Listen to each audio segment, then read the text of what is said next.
السلام علیکم گائز، آج کی ویڈیو میں ہم کور کریں گے ایملی ڈکنسن کی ایک poem after great pain a formal feeling comes. اس پویم کی ہم سمری کریں گے لائن بائی لائن اور انالیسس۔ پویم کو شروع کرنے سے پہلے میں آپ لوگوں کو پویم کے بارے میں بتانا چاہتا ہوں۔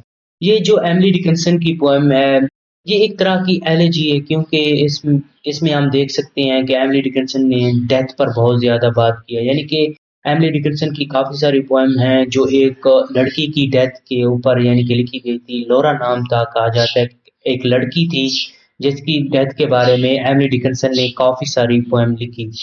تو اس پویم میں بھی ہم ڈیتھ اور لاس جیسے تھیم کو ایکسپیرینس کریں گے، اور پویم کو شروع کرنے سے پہلے میں آپ لوگوں کو پویم کے کچھ کی انفارمیشن بتانا چاہتا ہوں۔ اس کا جو مین سینٹرل میسج ہے painful emotion is followed by, اور جو اس کے مطلب تھیم ہے وہ ہے ڈیتھ، وار، اور اسپیکر اس کا ہے ان نون، پوٹینشلی ڈکنسن ہے۔ اور کیونکہ یہ ڈکنسن نے پویم لکھی تھی تو اس کا یعنی کہ اسپیکر بھی ہم کہہ سکتے ہیں ڈکنسن ہے۔ تو ایموشن جو ایووک کرتی ہے مسنگ سمون، یعنی کسی کی ڈیتھ پر اسے بہت زیادہ مس کر رہی ہے، یا اس کی یعنی کہ فیلنگ، اس کی کمی محسوس ہو رہی ہے۔ پویٹک فارم اس کی ہے سینٹ کوئنٹین اینڈ کوارٹرین، تو یہ اس کی پویٹک فارم ہے، اور یہ ٹائم پیریڈ اس کا ہے 19 سینچری۔ تو اب اس کی بیسک انفارمیشن کو جاننے کے بعد اس کی لائن بائی لائن سمری کرتے ہیں اور اس کو مزید سمجھنے کی کوشش کرتے ہیں۔ یہ جو ایملی ڈکنسن کی پویم ہے یہ 3 سٹینزے پر مشتمل ہے، جیسے کہ ایملی ڈکنسن کی اور پویم ہیں مطلب چھوٹی سی پویم ہوتی ہیں، اور لیکن ان میں ایک ڈیپ میسج ہوتا ہے۔ تو فرسٹ سٹینزے سے شروع کرتے ہیں۔ After great pain a formal feeling come, یعنی بہت زیادہ دکھ اور تکلیف کے بعد فارمل فیلنگ کم، یعنی ایک عمومی سا احساس آتا ہے، عمومی سا احساسات ہم پر آتا ہے۔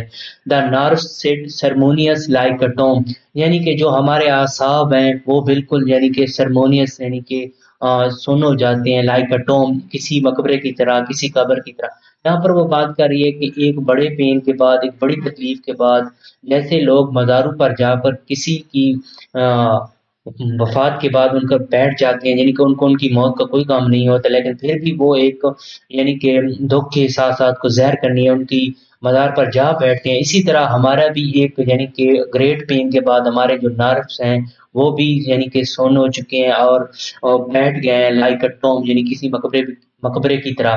یہاں پر اس نے نروس یعنی کہ پرسونیفیکیشن ایک ٹیکنیک، ریلیٹڈ ٹیکنیک ہے، وہ استعمال کیا جس میں نان لیونگ تھنگس کو ہیومن کریکٹرسٹک دی جاتی ہیں۔ یہاں پر نارس کو اس نے اس طرح کی کریکٹرسٹک دی ہیں، اور ٹوم ایز اے سیملی یہاں پر استعمال ہوا ہے۔ تو سیملی ایسا ہوتا ہے جس میں ہم لائک ایز کا یوز کرتے ہیں اور کس چیز کو کمپیئر کرتے ہیں۔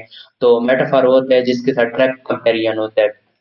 پھر وہ نیکسٹ جو لائن ہے اس میں کہہ دیا ہے the stiff hard question was it he that bore، یہاں پر جو stiff ہے اس کا مطلب ہے سخت، اکڑا ہوا دل۔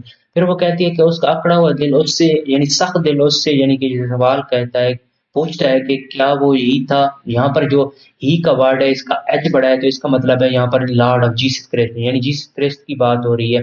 کیا وہ یہی تھا کہ جو یہ درد و تکلیف برداشت کر گیا؟ بور کا مطلب ہے برداشت کرنا، یہاں پر یعنی کہ عیسیٰ علیہ السلام کی بات ہو رہی ہے۔ تو and yesterday and centuries before, یعنی کل سے لے کر کل یا اس سے یعنی سینچریز بیفور، اس سے پہلے یعنی کافی صدیوں تک، یعنی کہ وہ تھا جو اس درد کو برداشت کر گیا۔ تو اس میں اس چیز کی بات ہو رہی ہے۔ اب جو اس کا نیکسٹ اسٹینڈ ہے اس میں یہ بات کرتی ہے کہ دا فیٹ میکینیکل گو رون آ ووڈن وے، وہ کہتی ہے کہ اس کے جو پاؤں ہیں وہ میکینیکل یعنی کسی اونچی شکتی کی وجہ سے یعنی کنٹرول ہو رہے ہیں، گو راؤنڈ اور گھوم رہے ہیں دائرے میں۔ آ ووڈن وے، کوئی لکڑی کا راستہ ہے۔ وہ کہتی ہے کہ اس کے جو پاؤں ہیں یعنی کہ وہ کسی شکتی کی، کسی کوئی اور کنٹرول کر رہا ہے، یعنی کہ سن سے پڑ گئے ہیں۔ تو وہ ایک طرح کے گھوم رہے ہیں، اس کو پتہ نہیں ہے کہ وہ کہاں، یعنی کہ جب بندے کی موت ہو جاتی ہے تو بندہ ایک یعنی کہ سن بالکل یعنی کہ بے حرکت ہو جاتا ہے، یعنی کہ کوئی اور ہم کو کنٹرول کرتا ہے، ہمارے پاؤں، ہمارا باڈی کو اگر کوئی حرکت دیتا ہے تو کوئی اور دیتا ہے۔ آپ پھر وہ کہتی ہے of ground air or ought, پھر وہ بات کرتی ہے کہ زمین پر، پھر کہتی ہے ہوا میں، یا آر آؤٹ یعنی کہیں بھی، ریکارڈ لیس گرون، بے فکر گرون کہتے ہیں مطلب بالغ ہونا، یعنی کہ کسی بڑے آدمی کی طرح، یعنی کہ بے فکر ہو، یعنی کہ کوئی یعنی کہ ان میں مطلب کوئی میننگ نہیں رہے، مطلب کوئی اسی طرح کی حرکت نہیں رہی۔ پھر آگے ایک اس کی جو لائن ہے اس کی بات کرتی ہے کہ آکوارڈ کنٹینٹمنٹ لائک اے اسٹون،